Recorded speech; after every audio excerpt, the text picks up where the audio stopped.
생존 우선순위 서바이벌 프라이어리티 2025년 9월 24일자를 진행하도록 하겠습니다. 1.25배속을 보시길 바라고요. 구독, 좋아요도 부탁드립니다. 오늘의 편집 내용 제목들이 되겠습니다.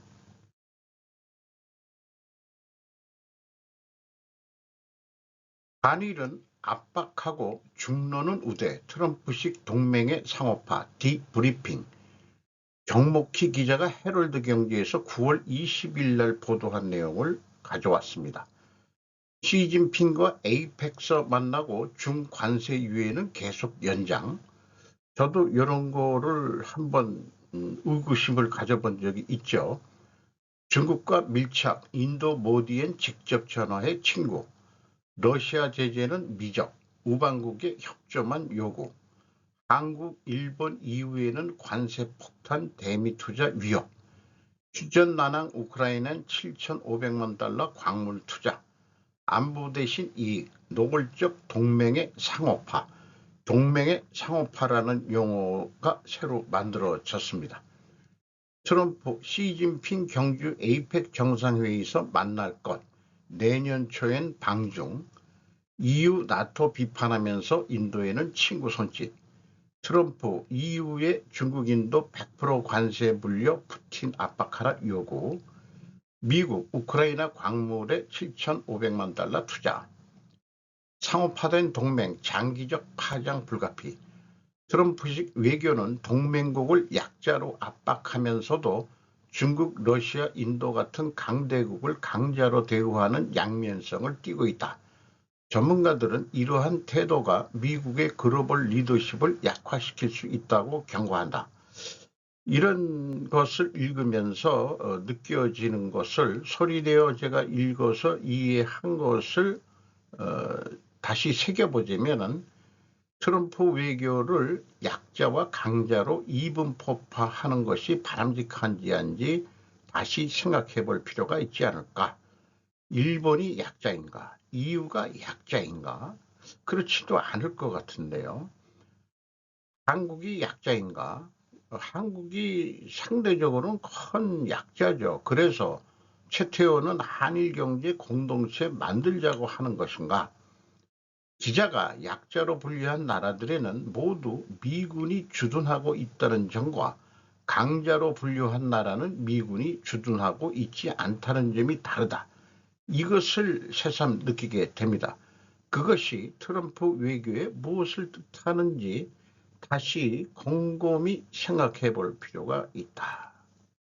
미군이 주둔하고 있는 데는 자기 꼴리는 대로 하더라도 말을 들을 거다 그런 얘기인 건가? 그게 약자는 아니죠.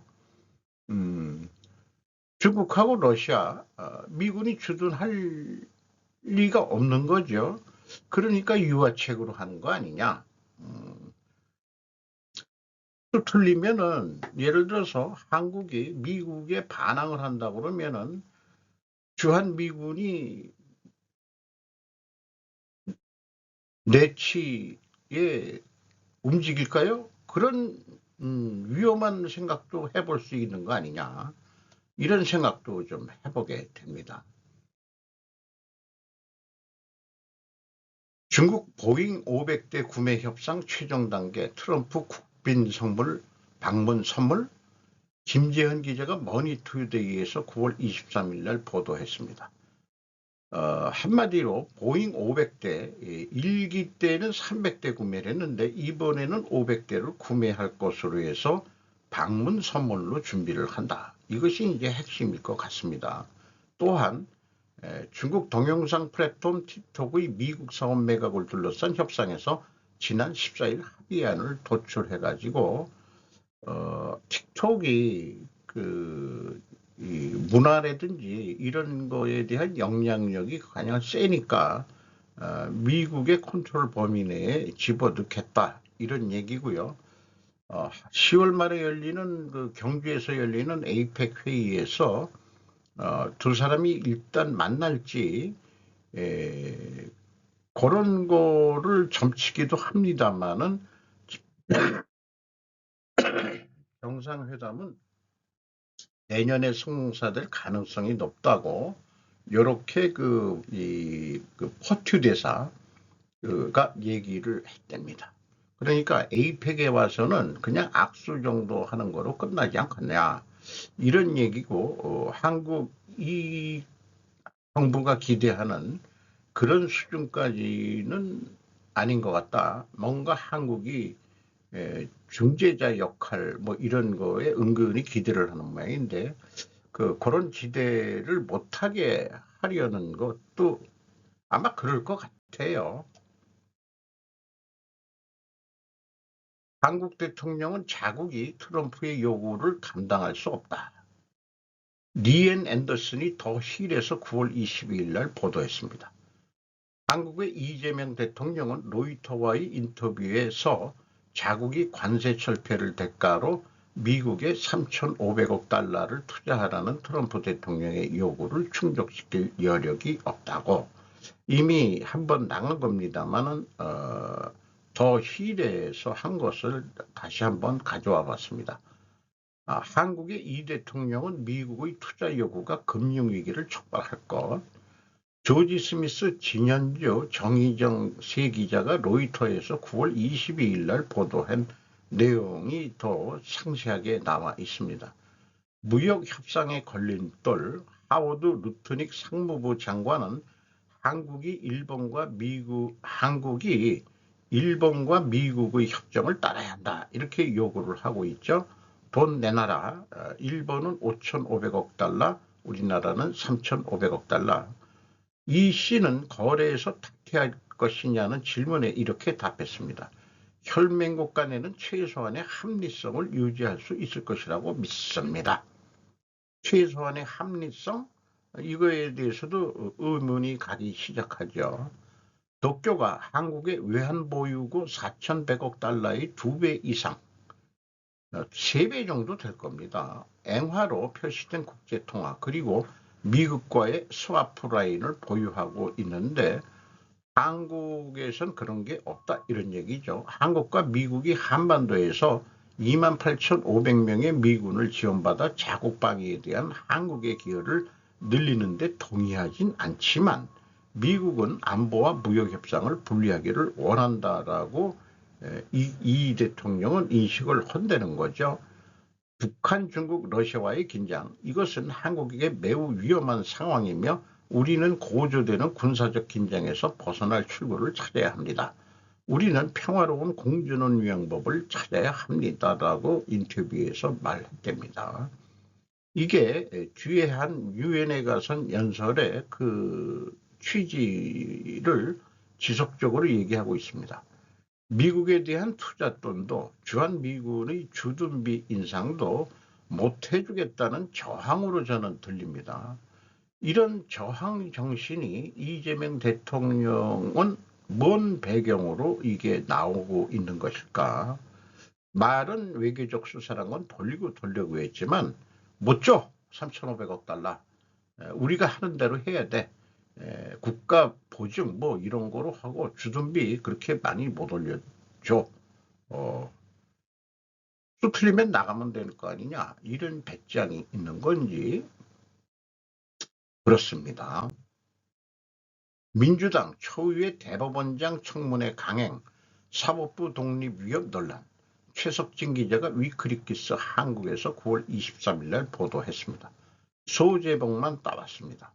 법사위 민주당 주도로 청문회 실시 의결, 사상 초유의 사법부 공격 비판, 조이대 한독수 회동설 근거 부족에도 파산 공세 아니면 말고식 의혹 제기 논란, 판사들 구체적 재판 결과까지 흔드는 건 선 넘은 정치 개입 쓴소리, 전문가들 정권 교체기마다 마찰 있었지만 이번처럼 직접적인 압박은 전례가 없다. 이 사진은 22일 중구 신라호텔에서 열린 2025 세종국제 컨퍼런스 개회식에서 참석한 조희대 대법원장의 사진을 게재를 했습니다. 또 이 사진은 나경원과 추미애 의원이 말싸움하는 거, 국제법 국회 법제사법위원회에서 국민의힘 나경원 의원 등 의원들이 추미애 위원장의 질서유지권 발동에 항의하고 있다. 이날 국민의힘 의원들은 위원석 노트북에 부착한 피켓을 철거하라는 추 위원장의 제안을 거부했다. 뭐 이런 건데 참 그래서 지금 요거 비유를 여러 번 제가 했습니다만은 그 거대 여당이 됐죠. 민주당. 그 다음에 대통령도 이렇게 됐다. 그러면은 이제 일방통행 정치가 가능해졌다. 그러니까 이참에 법원을 쭈그러뜨린다. 상권 분립에서 세 개가 겹치는 것이 자정장치. 자정장치는 세 개가 상대적 크기가 비슷해야 가능한데 지금 우리나라에는 자정정치가 무너졌다라고 볼 수 있겠습니다. 통일교 후계 다툼 심각, 한학자 아들 견제하려 윤 부부의 청탁한 듯. 제 견해 그 일본의 통일교 교단, 그 다음에 그 한국 내 통일교 교단, 미국 내의 통일교 교단이 좀 나눠져 있다, 그런 생각인데 어쨌든 읽으면서 이해를 해보도록 하겠습니다. 월간 현대종교 이사장인 탁지일 부산 당신대 교수는 23일 MBC 라디오 김종배의 시선집중과 전화 인터뷰에서 통일교가 윤 전 대통령 부부에게 한 청탁 내용을 보면 캄보디아가 있다며 이 같은 분석을 내놨다. 캄보디아와 라오스는 인도 차이나에서 통일교 영향력이 기존에 있던 곳인데 문제는 종교적 포교 활동이 아니라 사회문화 개발 사업 형태로 활동하고 이를 통해서 정관계 네트워크를 넓혔다는 것. 통일교는 현재 한학자 교단, 삼난 문현진, 글로벌 피스 재단, 칠남이자 막내인 문형진, 미국 생츄어 리서치 등 상계 분파로 나뉘어져 있고 이들 간 후계자 다툼이 매우 심각한 상태다. 문현진은 대단히 큰 비정부기구 NGO 조직으로 각종 소송에서 이기며 여의도 파크원 건물처럼 상징적인 사업으로 계속 확장 중에 있다. 통일교 2인자로 꼽히는 윤영호 전 통일교 세계본부장이 특검 조사에 협조하고 있는 모습도 굉장히 독특한 상황이다. 문승명 시기에는 통일교 2인자들이 배신한 적이 없었다며 아마 한학자 측에서 안팎으로의 문제들로 꼬리 끊기를 원했을 것이고 윤영호도 그런 감을 잡았던 것 같다고 추정했답니다.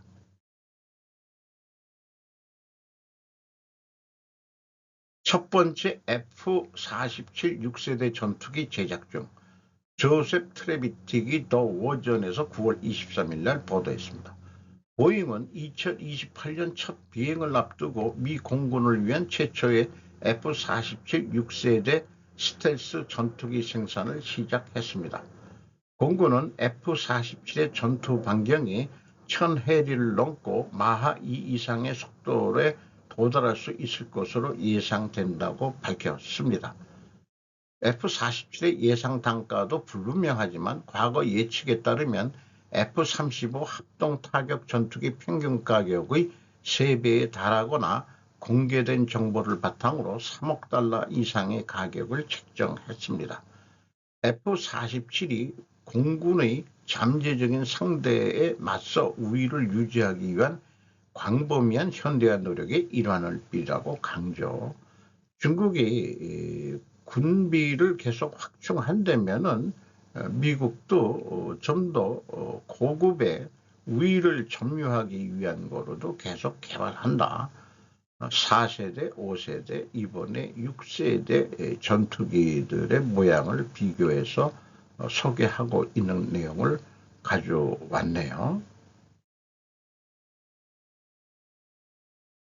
중국은 왜 전쟁을 선호하나요? 중국 인터넷을 분노케 하는 만든 K드라마 라인 코유가 BBC 뉴스에서 2월 25일, 9월 23일 날 보도를 했습니다.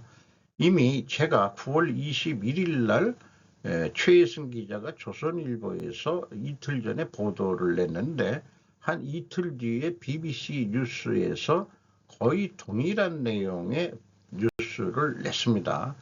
이런 드라마 속의 말을 가지고 혐한 감정을 다시 불러일으키면서 이 중국 내 한국 K 콘텐츠를 멀리해야 된다.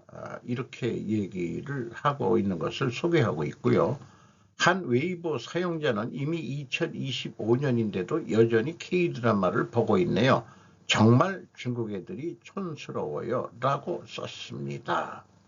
이런 거네요. 드라마에 왜 이런 얘기가 나왔는지 제가 드라마를 안 봐서 잘 모르겠습니다만은 중국이 전쟁 선호 자관 6.25 때 걔네들 참전했죠. 중국 통일하고서 49년에 통일했는데 50년에 밀고 내려왔으니까 군대가 제대로 조직이 돼 있겠습니까? 의용군 이름으로 대부분 동북 삼성 사람들 강제적으로 밀어냈고 또 국민당 군대에 있던 잔당들을 자녀 군대들을 가서 죽으라고 그 전선에 밀어넣었다는 얘기들이 있죠. 서울 도심 반중 시위 중국인 관광객과 말다툼도 연합뉴스 일본판입니다. 한국 서울 중심부의 변화가 명동 부근 등에서 23일 오후 보수계 시민단체에 의한 반중 데모가 있었다. 보수단체 회원 100여 명은 이날 오후 7시 30분쯤 명동 서울중앙우체국에서 서울시청 등을 거쳐 덕수궁까지 행진했다. 행진 경로에 주한 중국 대사관은 포함되지 않았다. 참가자들은 한국을 포함한 세계 각국의 부정선거에 중국이 개입하고 있다며 6월 실시된 대선도 무효라고 주장했다. 사진을 찍는 관광객을 향해 중국 공산당은 나가라고 외치는 참가자도 있었다. 중국인 여성이 가짜 뉴스를 멈추라는 등의 항의를 해 시위대와 말다툼을 벌이기도 했지만 경찰의 제지로 충돌로 이어지지는 않았다. 서울에서 반중 시위가 잇따르면서 명동에 가게를 차리는 업자와 주한 중국인 등이 불안감을 호소해 경찰은 12일부터 시위대의 명동 진입을 제한하고 마찰을 유발하는 행위를 금지하고 있다. 하지만 보수 단체들은 영등포구 차이나타운 등에서 시위를 이어가고 있다. 이 사진을 보면은 집단강간 살인범 이런 혐오스러운 그런 프랭카드를 들고 또 여기 있는 사진은 뭐 투게더라고 되어 있는 것 같은데 윤석열 전 윤 대통령 윤 어게인 하는 애들인 것 같아요. 도대체 배우가 누구인지는 모르지만은 윤석열 이름팔이 구체적으로 보수단체 이름을 밝히지 않는 이런 시위는 오히려 보수의 이미지에 똥칠을 하는 것이나 마찬가지라고 할 수밖에 없다. 할 일 없는 자들이 시위에 동원된 엑스트라들 뿐일 것이다. 역효과를 의도한 언더카바들이 이 시위대 안에 침투해 들어가 있을 수도 있다라고 저는 생각을 합니다. 그래서 일반 시민들이 이렇게 극단적으로 떠들면은 어차피 대통령 선거에서 뭐 부정선거고 나발이고 이미 지금 안정을 찾아가고 있는데 이런 것들을 또 하게 되면은 저 새끼들 지금 뭐 하는 거야. 이렇게 아유 속 시끄러워. 일반 사람들의 생각은 다 그렇지 않을까 생각을 합니다.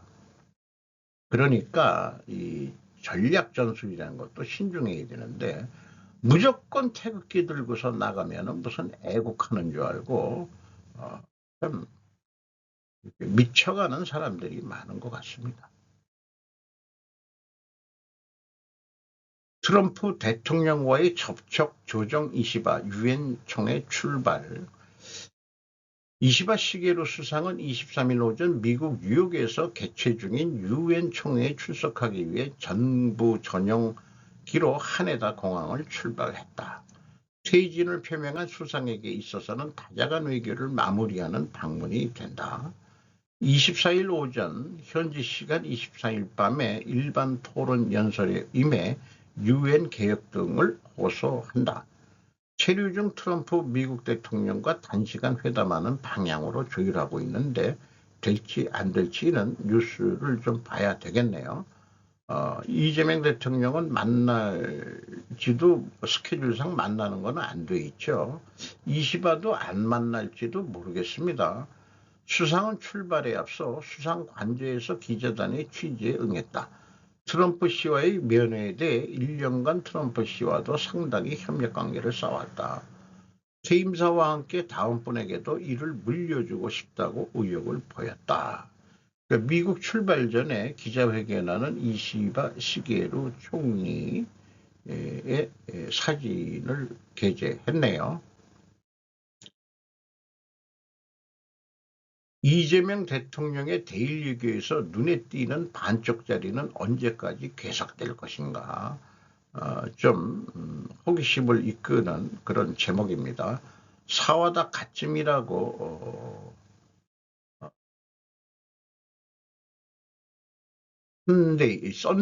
선데이 마이니치 에코노미스트로 되어 있네요. 이재명 한국 대통령이 취임한 지 3개월이 지났다. 지방 정치인에서 단기간에 국가 정상에 오른 탓에 외교 경험은 전무했지만 취임 후에는 국익 중심의 실용 외교라는 현실 노선의 안전운전에 충실하다. 단지 대일 외교에 대해서는 상정을 넘는 절단의 좋은 점이 눈에 띄고 있다. 야당 시절부터의 방침이 일변됐다.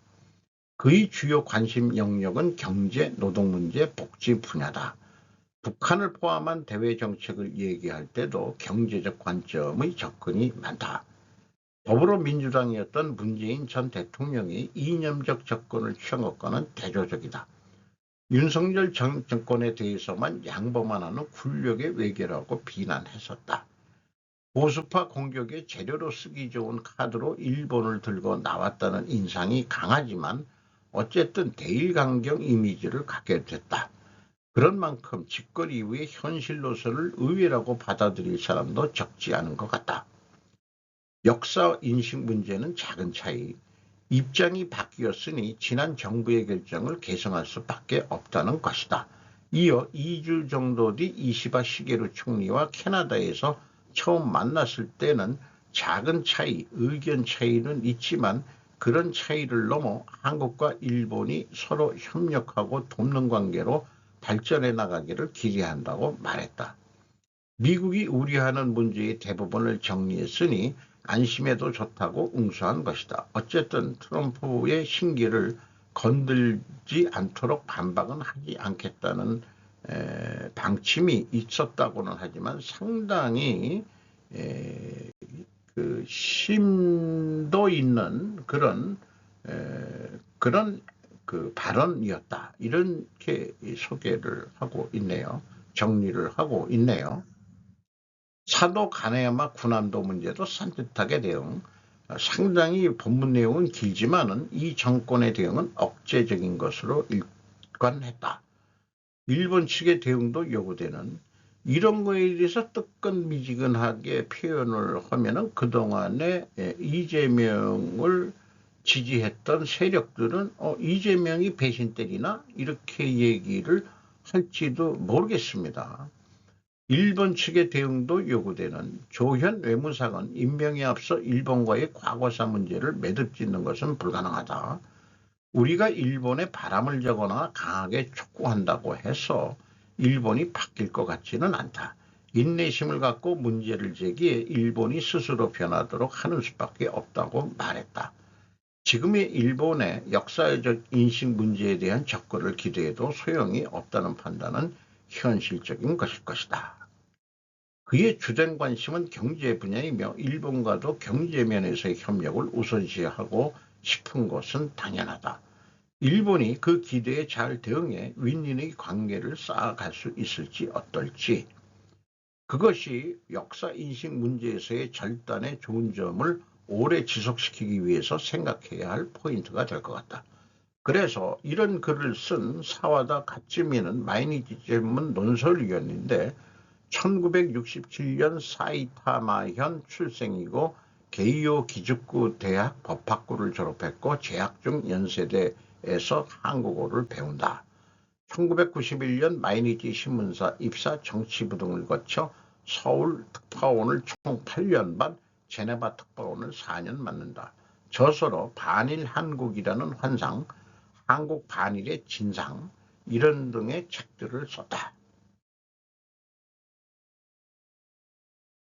셀트리온 미 일라이 릴리 공장 전격 인수 최은지 김강호 기자가 헤럴드 경제에서 9월 24일 보도했습니다. 1.4조 투자 첫 메이드 인 USA 현지 바이오 의약품 CMP 시설 관세 리스크 해소 영양권 탈피 현지 생산 판매 공급망 일원화 서정진 셀트리온 회장이 간담회에서 한 얘기는 트럼프 정부가 관세를 요구하면 메이드 인 USA로 하는 게 답이라고 생각을 했었기 때문에 미국의 그 의약품 공장을 그냥 인수를 했다.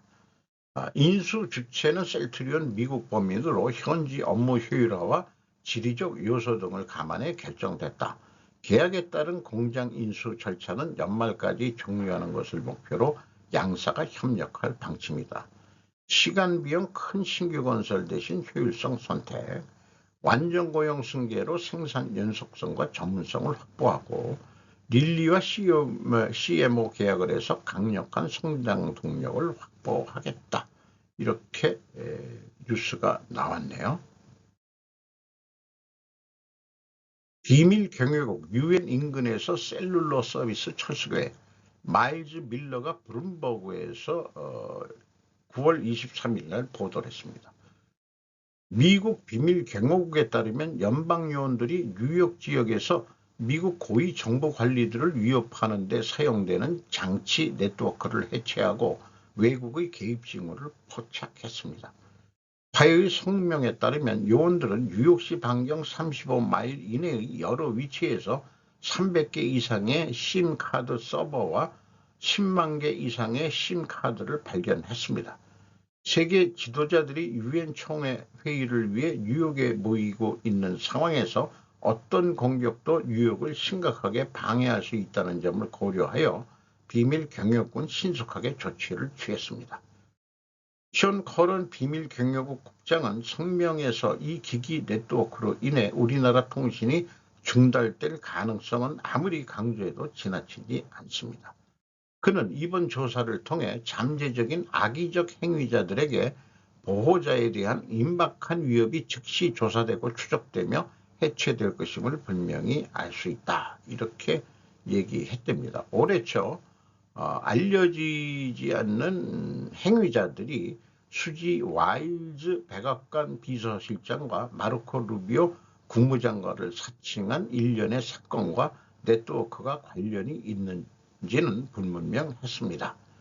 지난 여름 국무부의 한 케이블은 한 무명 인사가 6월 중순 루비오의 것처럼 가장한 시그널 계정을 만든 후 3명의 외무장관, 1명의 미국 주지사, 1명의 미국 하모니엄을 포함해 최소 5명에게 음성과 문자 메시지를 남겼다고 전했습니다.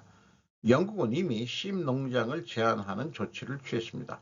지난 4월 내무부는 배달 서비스나 음성을 사칭한 스미싱 캠페인에서 심 농장의 잘못된 그런 이유로 정당한 사유 없이 소유하거나 사용하는 것을 금지한다고 발표했다는 거죠.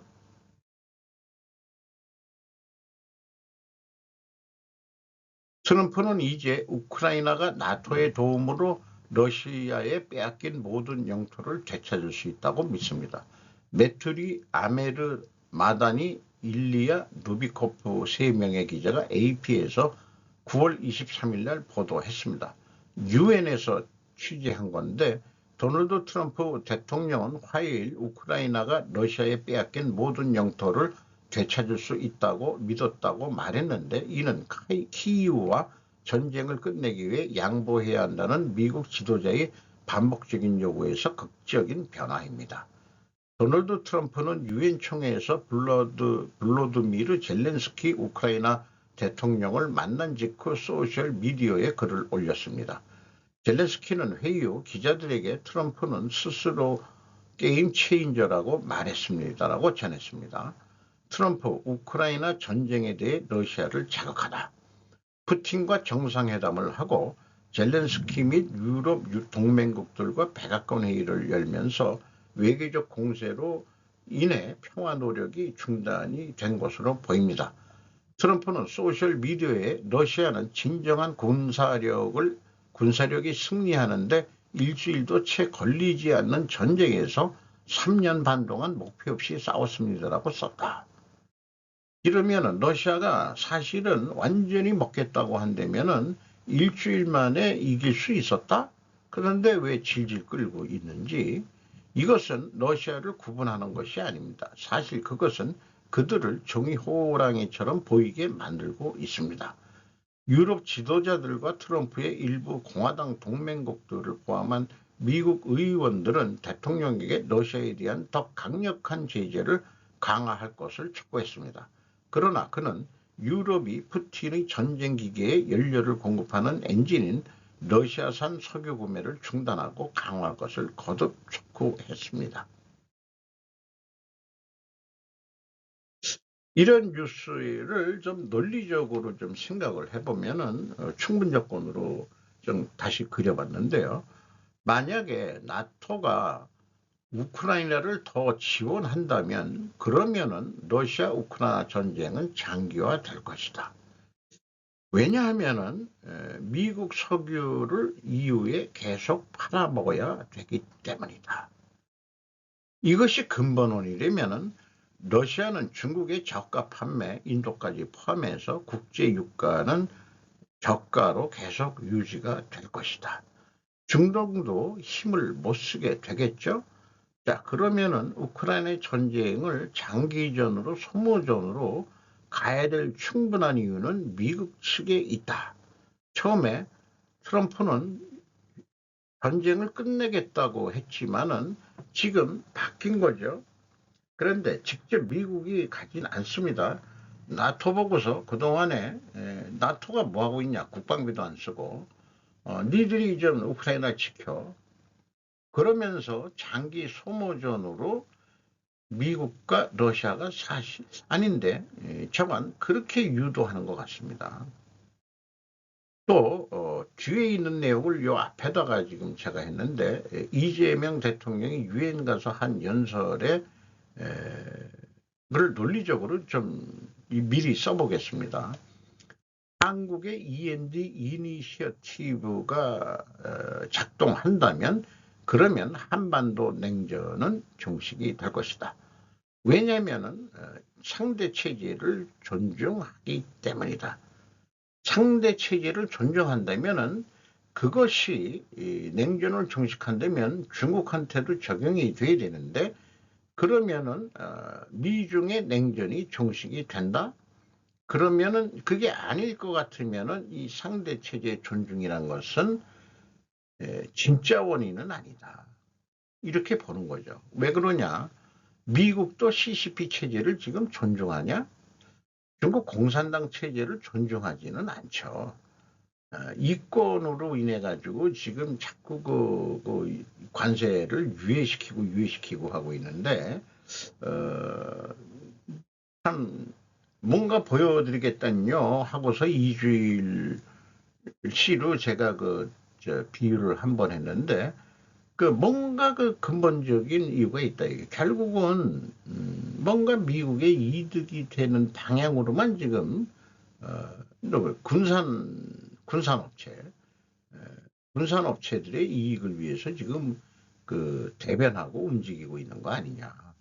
때문에 우리의 순진무구한 이재명 칸의 생각, 상대 체제를 존중하겠다. 그러면은 중국 체제도 존중하는 거죠. 중국 공산당도. 그럼 이런 것들이 간접적인 그 친중 정치인이라는 것을 알려주는 거죠. 그래서 이것은 필연적으로 존재할 다른 결과를 제가 찾아내기가 어렵고, 미국도 CCP 체제를 존중하는 거 아닌 것 같거든요. 아닌 것 같기 때문에 요 상대 체제를 존중하기 때문에 한반도 냉전을 중심시키겠다고 하는 것은 성립이 되기가 어렵고, 다른 원인 과정을 생각하고 또 생각해 봐야 된다. 한반도 종직 냉전을 종식하려면은 저는 여기다가 원인 과정을 미중 전쟁, 아니 미중 신냉전의 종결은 중국 해체로 끝나야 된다. 이렇게 말씀드릴 수 있겠습니다. 이 대통령 엔드 이니시티브로 한반도의 냉전 끝낼 것, 강진원 기자가 YTN에서 9월 24일 날 06시에 보도를 했습니다. END 이니시어티브로 한반도의 냉전 끝낼 것, 상대의 체제 존중하고 흡수 통일도 추구하네. 중단 축소 폐기 3단계 북핵 작전부가 거듭 제시. 이 대통령 대한민국의 완전한 복귀 선언. 대한민국이 뭐에 완전한 복귀를 했다는 건지 저는 이해하지 못하는 입장입니다만은, 이번 첫 유엔 총회 기조 연설에서 END를 얘기했는데, 교류, 익스체인지, 관계 정상화, 노멀라이제이션, 비핵화, 디너클리어리제이션, 엔드를 중심으로 한 포괄적인 대화로 한반도에서 적대와 대결의 시대를 종식하고 엔드 시키고, 어떠한 상대방의 체제를 존중하고 어떠한 형태의 흡수 통일도 추구하지 않다고 공언했다. 뭐 이런 내용이 이 유엔 총회 기조연설, 각국 대통령들의 또는 대표들의 기조연설에서 이렇게 얘기를 했다는 거죠. 그리고 25일에는 9월이 안보리 의장국이기 때문에 이재명 대통령이 안보리 회의의 의장국에 대해서 또 회의를 진행하는데, 그때 어떤 주제로 뭐 여기 뭐 국제평화 번영 이렇게 되어 있습니다만은, 나중에 뭐 나와도 뭐 뻔한 얘기겠죠. 유사한 얘기들이 나올 것 같아요. 분당 상태가 냉전 상태라고 저는 봅니다. 한국의 힘만으로는 절대 냉전 정식은 일어나지 않을 것이다. 한반도는 미중 냉전의 영향력 범위 내에 있을 수밖에 없기 때문이라고 저는 생각을 합니다. 아무리 자주 뭐 이렇게 주권 뭐 이런 걸 얘기하더라도 현실적으로 그게 우리 힘만 가지고는 안 된다는 현실적인 감각이 더 중요하다고 생각을 합니다. 그래서 조금 전에 충분요건 논리로 얘기했지만은 정치 외교 인과관계 분석에 대한 저의 도전, 사회 문제도 그렇고 거인의 어깨 위에 올라서서 결과 원인 결과의 관계로 계속 생각해보는 그런 일에 도전을 해보고자 합니다. 오늘도 좋은 하루 되시기 바랍니다.